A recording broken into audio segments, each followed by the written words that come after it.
Hi everyone. Today's lesson is all about voice. And when poets write with voice, it's a unique style that shows that writer's personality.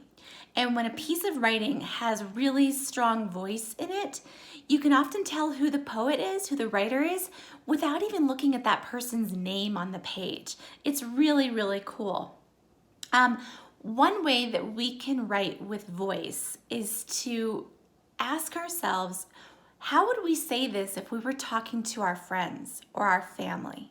So today as we look at some poems and today as we write poems, we're focusing on voice and we want to make sure that we use some of the same words that we might be using if we were talking to friends or family. That's going to be our voice coming through our writing. So my biggest tip today is I want you to write as if you were talking or writing to a friend. Then you'll be showing voice. Today's first poem is called Stepbrothers. I thought my sister and I were the only children, but on Sunday, I found out I have stepbrothers. Uh-oh, more trouble.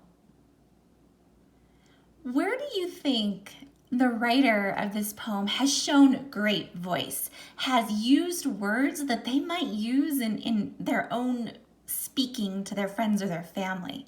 Stop the video for just a minute and think about where they've done that. What did you guys say? Did you talk about this line right here? That is voice. Uh-oh, more trouble. That's something somebody would say out loud in person to their friends and family. That is voice. That is what you're aiming for today when you write. Today's second poem is one that we already seen and already noticed, but I want to look at it again because I think there is some great voice to this. As I'm reading this, I want you to think to yourself, where does this writer add voice? Where does her personality come through?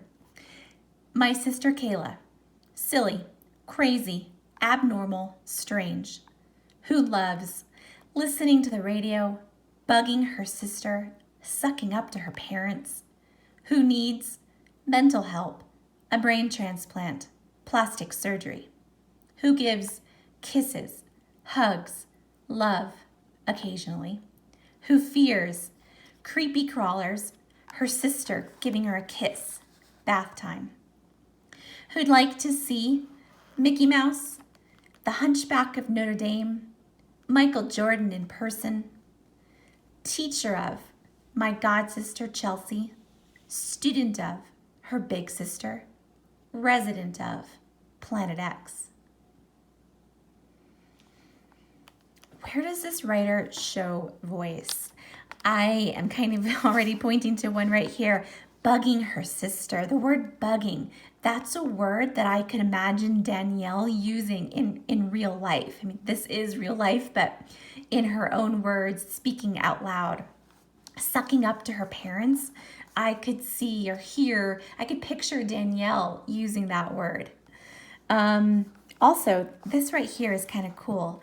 When she talks about who gives love and then says occasionally, that's her voice coming through. That's her being honest, that her sister sometimes gives love, but not always.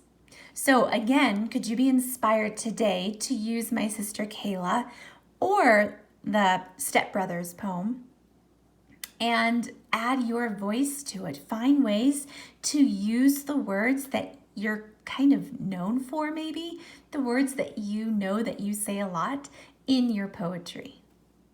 So I have one more poem that I wanted to share with you today, and this is another poem by one of our amazing fourth grade writers.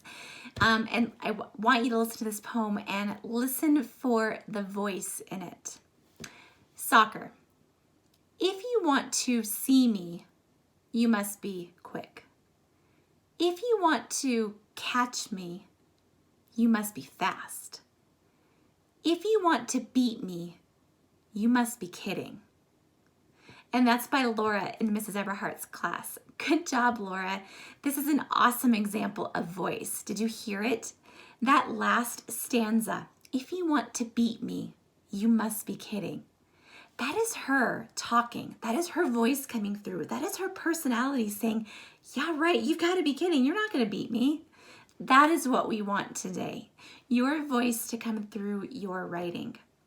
So today as you write, make sure that you think about the words that you would use. Think about how you're going to get your personality to come through. How do you want to come across? Do you want to be sassy? Do you want to be funny? Do you want to be serious? How are you going to make it so that when we look at that poem, we know exactly who's talking without even having to look at the name on the page? That is your voice.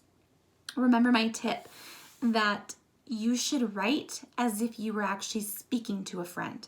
How would you speak to your friend? That's what you need to write on that paper. It may take you a couple different tries today to get voice. So remember, you're not one and done when you're writing.